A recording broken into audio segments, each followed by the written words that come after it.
काहीही झालं तरी लग्न हे कोर्टातच होणार, वैदिक पद्धतीनं होणार नाही.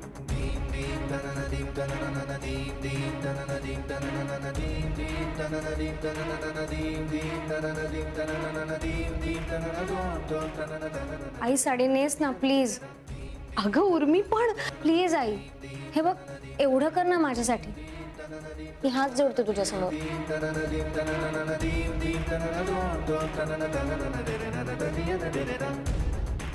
आम्ही आमच्या पुनर्वसूचं आणि तुमच्या नातीचं वैदिक पद्धतीनं लग्न करायचं ठरवलं आहे.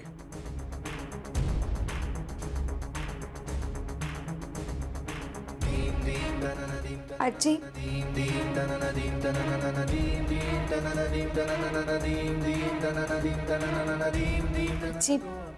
I am sorry. Urmi, I am sorry, मी तुला रडवलं. मला काळजी विद्याधरची वाटतेय. मला वाटत नाही आहे का? तू खूप बदललीस. नाही आजी नाही, मी तीच आहे. उर्मी, लग्नानंतर मुली बदलतात. बदलावं त्यांनी, सासरशांची जुळवून घ्यावं हे मला मान्य आहे, पण इतकंही बदलू नये की त्यांची ओळखच पुसली जाईल.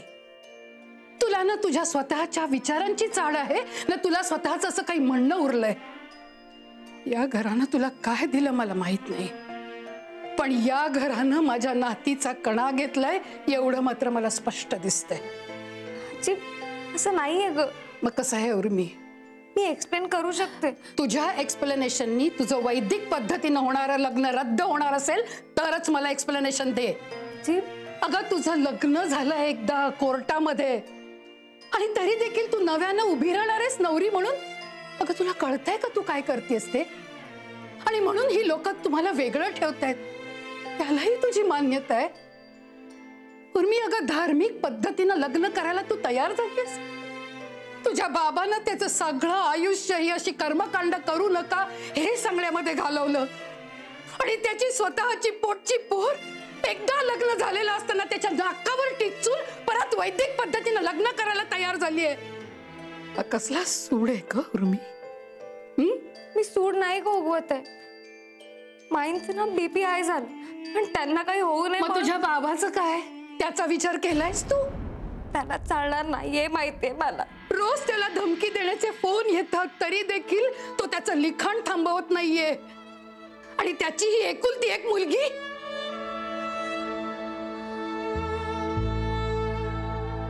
लोकांनी हे पाहिलं ना तर खरंच त्याच्या तोंडात शेण घालते. चालणार आहे. अगं पण तू ऋतूत चाललीस उर्मी यात. आजी मी यात कधीच ऋतू शकत नाही, कारण या सगळ्या बाह्य गोष्टींपेक्षा ना माझं डोकं जास्त स्वच्छ आहे याचं मला जास्त समाधान आहे. आजी वासू मला अनेकदा म्हणतो की चल आपण जाऊया पुण्याला आणि आमच्या पुरतीचा प्रश्न सुटेलही. पण मग जीजींना कोण सोडवणार? रामचंद्र दादांना जे करायचे ते त्यांना करायला कधी मिळणार? कुमुद वहिनींच्या मनातला असंतोष कधी संपणार आणि दादा नंदिनीचं काय करणार आहेत मला सांग ना. म्हणजे हे सगळे प्रश्न जर आम्ही नाही ना सोडवले तर ते कधीच सुटू नाही शकणार. अगं पण याची जबाबदारी तुझ्यावर नाहीये उर्मी. आहे ना, ही सगळी माझी जबाबदारी आहे आजी, कारण हे माझं सासर आहे आणि हे माझ्या नवऱ्याचं घर आहे. त्या घरातल्या लोकांना मी पूर्णपणे नाही बोलू शकत माहितीये मला, पण निदान या कर्मठ घराला एक श्रद्धाळू घर करू शकेन एवढं तरी टार्गेट आहे माझं. आणि हे सगळं बाबाचंच काम आहे आजी. तो लेख लिहून व्याख्यानं देऊन हे सगळं करतोय. मी या घराचा एक भाग होऊन हे सगळं करण्याचा प्रयत्न करते. आजी दादा जर बदलले ना तर अख्खं गाव बदलू शकेल, कारण दादांचा शब्द या अख्ख्या गावासाठी ब्रह्मशब्द आहे. दादांना तोडून जाणं फार सोपं आहे ग आजी, त्यांना जोडून बदलवणं जास्त मोठं चॅलेंज आहे आणि ते चॅलेंज तुझ्या नातीने स्वीकारलंय. आजी या घराने देवावर खुशाल श्रद्धा ठेवावी, कारण देव हा त्यांच्या जगण्याचा आधार आहे. पण या घरातली कर्मकांडांची सक्ती कमी झाली, मुलासुनांना निर्णय घेण्याचं स्वातंत्र्य मिळालं ना तर या घराची सून असण्याची लाज नाही वाटणार मला. आता मला सांग, तू या सगळ्यात मला मदत करणार आहेस की नाही? उर्मी बाळा, तू हे सगळं तुझ्या बाबाला का नाही सांगत? त्याला नाही ना ग कळणार आजी. का? म्हणजे हेच जर दुसऱ्या कोणाची मुलगी करत असती ना तर बाबाने शाबासकी दिली असती. पण त्याच्या स्वतःच्या मुलीला या सगळ्या धार्मिक कर्मकांडातनं जावं लागणार आहे हे जर त्याला कळलं ना तर त्याच्यातला बाप उफाळून येईल. रागीट आहे ग तो जरासा, आणि त्याच्या या रागानं मी जोडत आलेलं सगळं तुटेल. हे बाकी खरंय. मला सांग, अजूनही नाराज आहेस?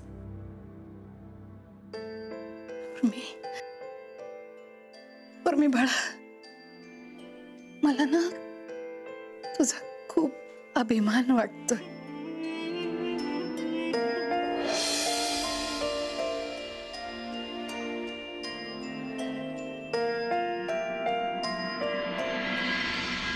काल जरा विचित्रच वागला नाही उर्मीच्या आजी?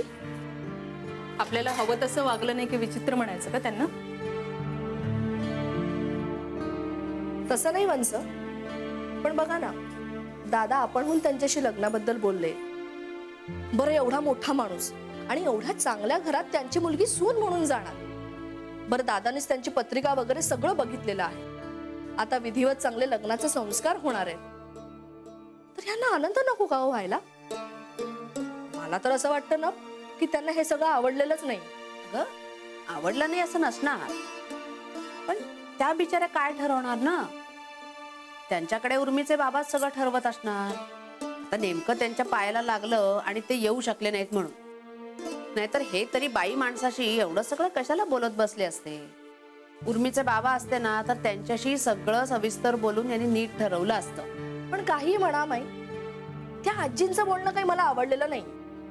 त्यांच्यासाठी धक्का होता तो. अहो, शुभ कार्य करतोय ना आपण घरात, मग धक्का कसला?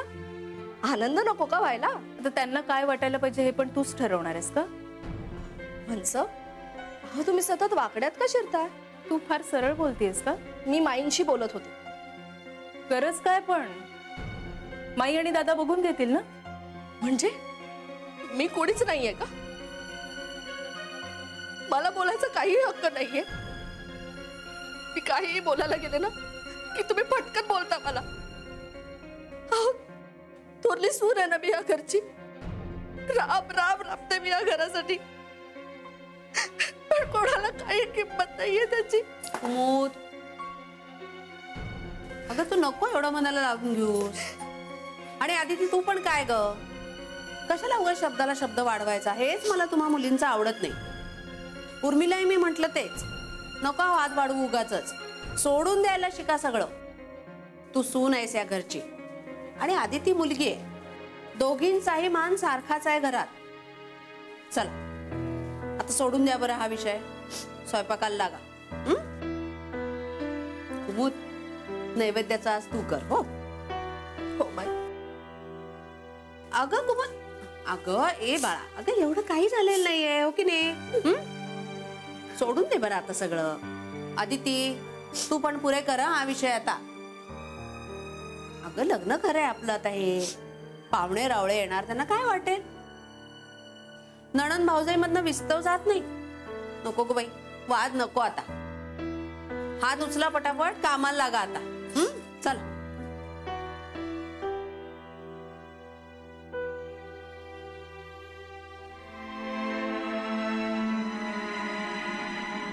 सूत्र घालण्याचा पण एक मोठा विधी असतो बरं का. हो, माहितीये मला. आणि बघ, एकदा मंगळसूत्राचा विधी झाला ना की मग काय कुणाची विषाद आहे तुला मंगळसूत्र काढ म्हणायची? नाही माई, मला कळलं नाही तुम्ही काय म्हणताय ते. तुला सौभाग्य अलंकार काढावे लागतील. काय?